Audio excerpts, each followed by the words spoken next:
Hi, folks, and welcome to Path Employment. My name is Catherine, and I'm the Community Outreach Coordinator for Path Employment Services. We're doing a series once a week called Let's Talk Careers. And the purpose of this series is to interview folks out there in specific occupations or jobs and to learn more about their career and their path. For those interested in either changing a career or they're just starting out and they want more information about specific occupations. And so with that introduction, let's begin. I'll introduce our guest today. Her name is Elske, and I'll start, I guess. Thank you, Elske, for joining us today. And I'll start by asking her to tell us what her job or job title is. Okay, so thank you, Catherine. My job title currently is Dundas Community Services Community Support Worker. Okay, and what does that mean? What does that entail? I have it written down with some help from my boss. So I've actually been in this position since September 1st. Mm-hmm. Prior to this, I was the Director of Wraparound Services for Shalem Mental Health Network for 11 years. And so when that position ended because of funding losses, I searched around for a job that might fit my skill set. So here I am, very grateful that Jane Allen at Dundas Community Services hired me. So the interesting thing about this position is it blends all the work that I've done in the past. And it also gives me a target population, which in my past lives in social services, I have had, but I've never totally been involved with seniors. So this is my first time with my target population as seniors and adults living in Dundas. So it's sort of to be in a community with a focus on community. That's and awesome. How to help. So for those people that might be interested in knowing, here's what the job description says. This is a part-time position that was implemented in 2017. And it was to provide support, guidance, and advocate for senior-related issues and concerns in Dundas proper. So people in the Dundas community. It's over 40 years old here in Dundas Community Services, and always had a commitment to serving seniors living in the community and supporting them in living independently. So that's the big key. They also have a history of working with service providers in the Dundas community as well to identify at-risk seniors and just they might have some complex needs, need some special attention. And so there's part of my job is going out, doing a quick assessment of needs, develop a service plan, and also take a look at, I've always been like this in terms of trends. And we see trends in our community, having worked in Hamilton, we see trends in various neighborhoods. In this case, we're looking at Dundas and what are the specific needs to that community. And mobilize community to meet the needs. So we're also, part of my job is to look at unmet needs, plan some ways to do that. As a result of that, a number of years ago, they decided that there was a need for some additional services in downtown Dundas and to serve Dundas, and they developed a Dundas Seniors Fair. Now, I participated in a seniors launch up at Michelangelo's with senior services in the city, but that's up on the mountain, right? What they actually said, so people don't have to travel so far, and particularly seniors, let's do something in our neighborhood. Nice. So those are the kinds of things that I have come to understand from my working here at Dundas Community Services. Currently, we're open for business. Nice. We do the mask. I have to. Very good. So we mask. Safe. And we have an information community support person right at the front desk, because we do have drop-ins here, people that will drop in for service. As a matter of fact, I was at the desk and there was somebody that came in. They had moved from Georgian Bay. I said, you can't Okay. get to Hamilton or to Dundas? She says, yeah, I know. And then she said, well, we're just wondering about local doctors and how we might find a doctor, etc. And because I'd worked in the Hamilton community, I knew which links to give, hook her up with. But that's just, people may just drop in. We also have information brochures here for community information service. That's awesome. Yeah, and we have a large aging population, so these services are essential. They are. I said to you that I have show and tell. Yeah. So, and I can go on, and those people that know me well know that I'm like this. Just as an aside, I am a social service worker, graduate, Mohawk College. Been in the field over 50 years and started in young offender. And here I am at the end of my career as a senior because they hired me. Yeah. Working because I think I have lots to offer. So for those that are looking at careers and thinking about social service work, highly recommend the social service worker program at Mohawk College. I've had a number of students on placement with me throughout my years in different organizations. And certainly I've been on the advisory committee at Mohawk College as well for the worker program. And I highly recommend that program. But I'll get back to Dundas Community Services for a minute. So if you're in Dundas or if you're around the Dundas area, we are in desperate need of volunteer drivers. So this organization offers volunteer drives for people. Their kids are busy or, their friend who was going to help can't help now. So there is someone that will take volunteer driver calls. So we're always looking for volunteer drivers to help get people to appointments. And it just says, helping seniors with rides and assistance to and from medical appointments and grocery shopping. So come lend. Just a drive, could be a drive a month, it could be a drive a week, depending on your availability. So then we also have Meals on Wheels here. Meals that are delivered to people's homes. We also have frozen meals. Very nice. That is nice. It comes in handy, and certainly for people that are living alone. Yeah. It's a nice opportunity, and there's soups and desserts and frozen meals. And we partner with organizations in the community to make those for us. That's awesome. That's a wonderful thing as well. We have had a caregiver support group as well, but with COVID, it's been a little bit more difficult to get out. But yes, it's still something that we hope to do. So information and referral, we have an income tax clinic.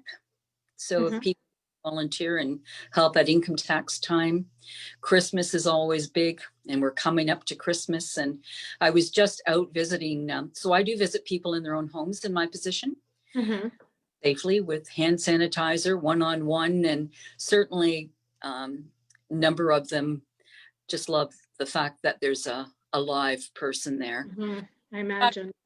Shaking, no hugs, but it's just, somebody cares, and that's an important part. Yeah. So when you started your education for the social work field, how old were you when you started? I was in my teens. Okay. And was it right away you got into social work, or was it something? No, you know what? I always, anyone that knows me and watches this will know, at one point my desire was to be a missionary. It was, I had a family member who was a missionary. So that was, and she was a missionary in Labrador. And I thought, I'd like to be a missionary.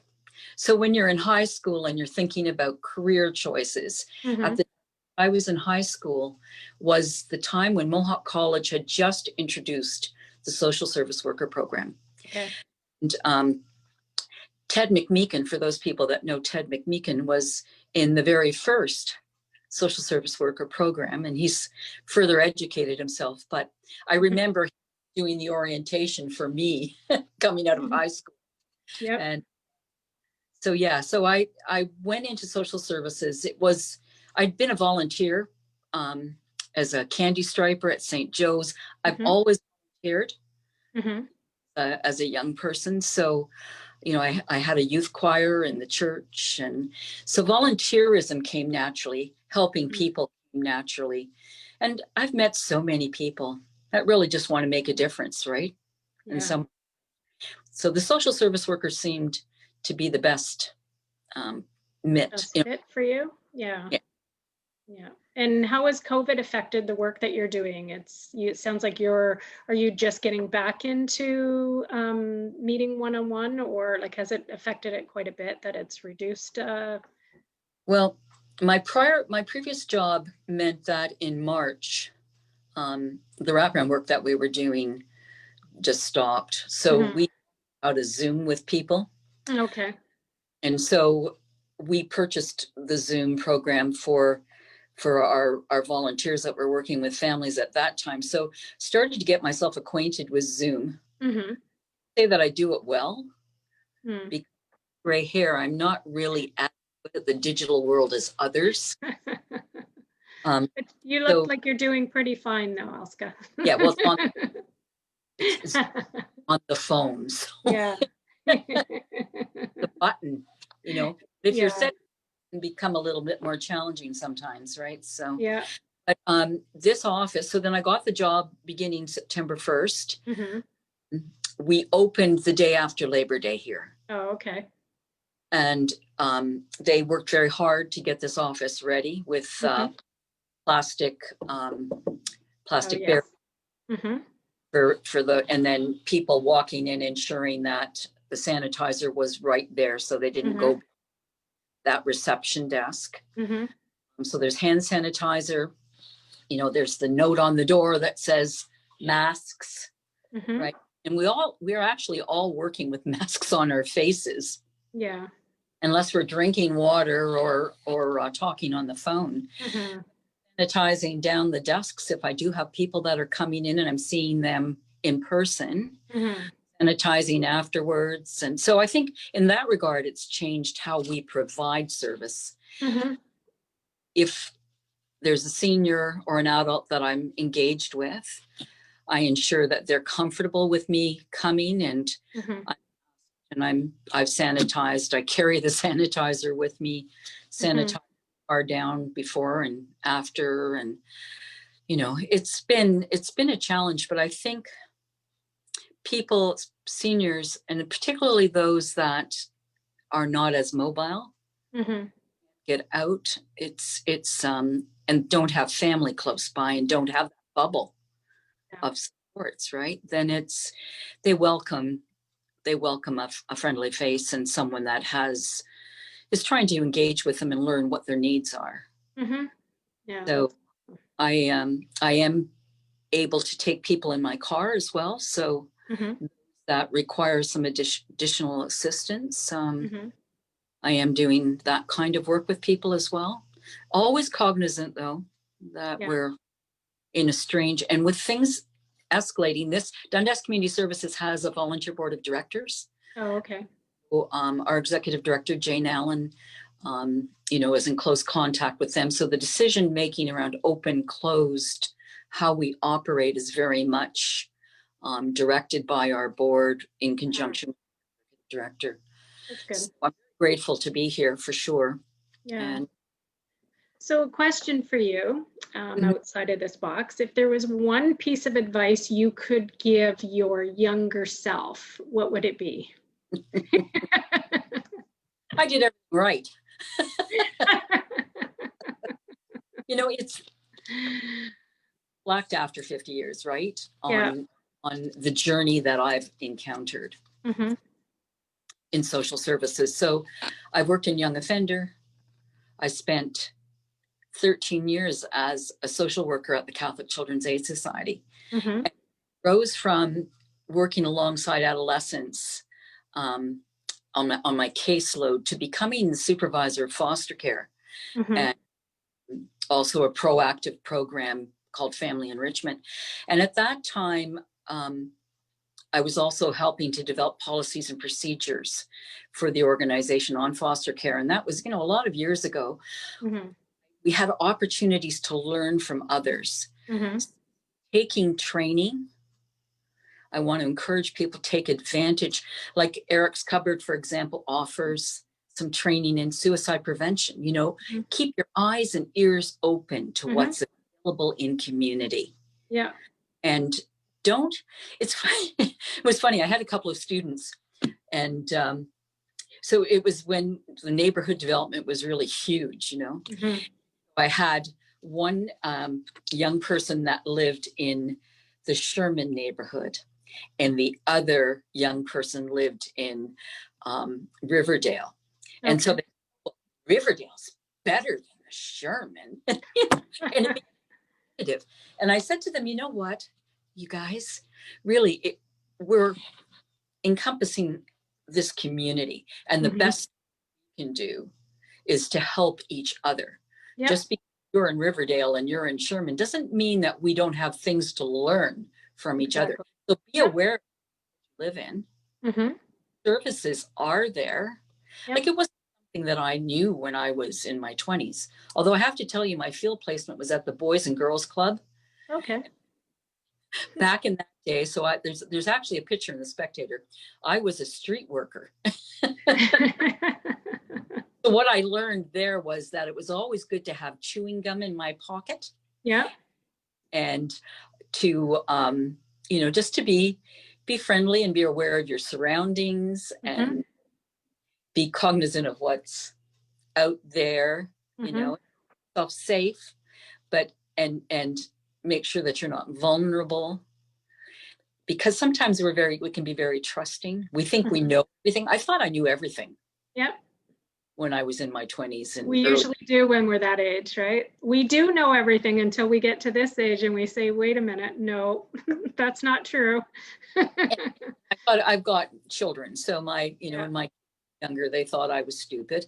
Yeah. And, I think though that when I was a teenager, certainly, and grew up in the city of Hamilton, it was a different world. Mm-hmm. I could go for, a bike ride all around the city and not really worry too much. There's mm-hmm. more safety concerns, I think. But I think that kids are more aware. Yeah, I think so. Of all of this, know. So if back in those days, yes, it was a different world. Yes. I was curious though. Mm-hmm. I was a curious child, much to the dismay of my mother. Because, I would meet people on the bus. I would talk to them, get a phone call. Oh, I met your lovely daughter, Elske, and she gave me your phone number. What? So protect the other thing is protect your boundaries. Mm-hmm. Yep. Don't be, this job, this kind of work can drain us. Mm-hmm. And so it is all about balance. Yep. And because we're so busy caring and helping and seeing what tremendous need there is in our city.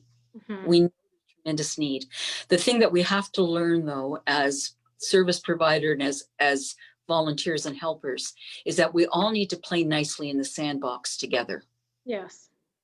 Yeah. And I heard that one from a property manager who mm-hmm. was renting to one of the people that I was involved with. Mm-hmm. And she said, oh, this tenant has to learn to play nice in the sandbox with me. Yeah, it's good advice. It's good advice. So yes, just the other thing is listening to hear. Is former mentors. My mentor was Andrew Debicki, mm-hmm. And also Michael Small, Mark Vander Venen, my former executive director at Shalem. They mentored me, and that's it. Look for a mentor. Mm-hmm. That you respect, and have them follow you along, and keep them in your pocket to call, check mm-hmm. things out. Another important thing. So that's very good advice. Well, thank you so much, Elske. It was lovely chatting with you. Is there anything else you wanted to share? Or I'll just don't forget, You know, the Yes. thing is, like, I volunteered all my life. Yep. Look good on a resume, young people Oh, absolutely. Yep. for work, Yep. because I have hired in my past positions, and I also get experience in fundraising for a nonprofit, get in working with different demographics, take advantage of the kinds of training and learning opportunities there are out there. There's so many different things, you know, get involved with the Hamilton Poverty Roundtable and the work that they're doing for the vulnerable and marginalized. So there's so many areas, but you know, I'm delightful and we need volunteers. So if you want a mentor, here I am. Call Elske. Okay. Well, we have your contact information on the link, and we'll share this on our social media. And it was lovely seeing you again and chatting with you and learning about your new role. And thank you so much for taking the time. And I will see people, or I won't see people, but I'll be on the pumpkin prowl watching. So okay, yeah, it'll be quite entertaining. A nice saved virtual Halloween for family. So that's it. Know what's going on in your community, people. Yeah, exactly. Okay, take care, Elske. Thank you so much. Bye, Catherine. Take care. Take care.